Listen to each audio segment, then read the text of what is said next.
Dito nga pala sa video na ito ay magpapalit tayo ng seat cover.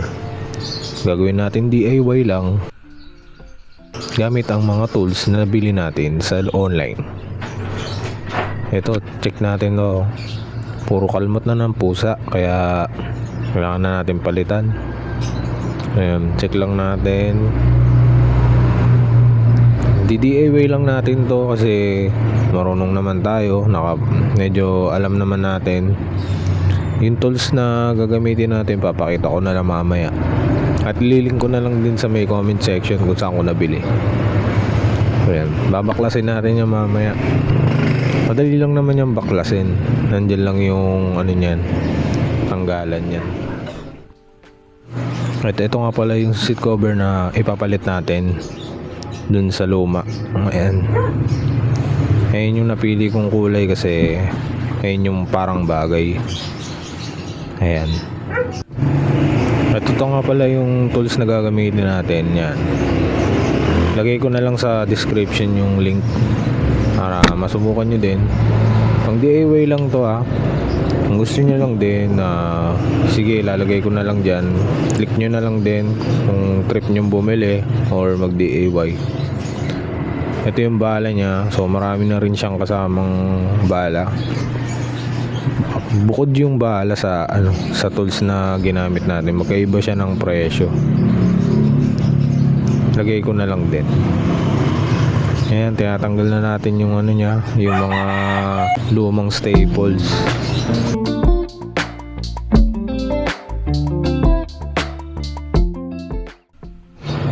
Sa DIY nga pala to, naisipan ko na magpalit kasi medyo hindi na maganda yung nya, pagkakaupo ko. Minsan nadudulas-dulas na ako.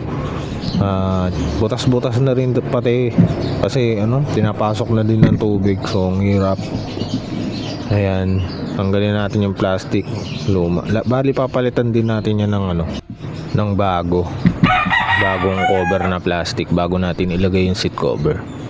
Ayan, ganyan naman, basang-basa. Lalagyan natin siya ng cover na plastic para din sa protection ng tubig, hindi siya agad mapasukan.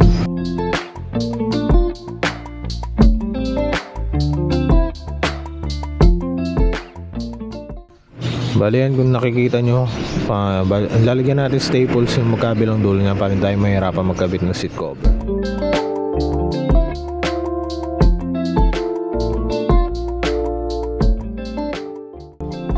Ayan, binanat-banat ko lang, tapos yan, ilalagay na natin tong seat cover na to. Hindi man ako professional at least marunong tayo magkabit. Hindi ako magaling lang ako, nagdi-DIY lang ako para less gastos, syempre makatipid. At kung marunong ka naman, di ba, hindi ko na lang din para mas masunod yung gusto mong design. At yung tamang pagkabit, nasa sayo na yan. Bukod doon, ang laking bagay din kasi na meron kang tools na gaya ng ganyan, nakakapag DIY ka. Yan, bago natin i-staples, sure lang muna natin yung bawat edge nya, yung gilid-gilid nya, mabanat natin para eksakto, pantay-pantay, walang kulubot. Ayan, bali ulahin muna natin sa sides, lagyan muna natin sa sides ng staple. Siguraduhin nyo lang na pantay para hindi tayo magtanggal-tanggal ng staples. Hirap kasi yan. Lalagyan din natin sa top and bottom para sure na nakabanat talaga.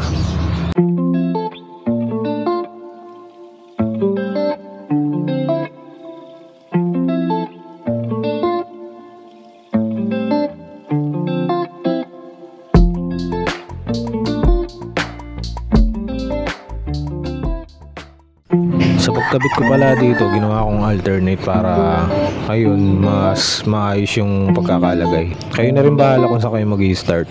At ito na pala yung final natin. Yan,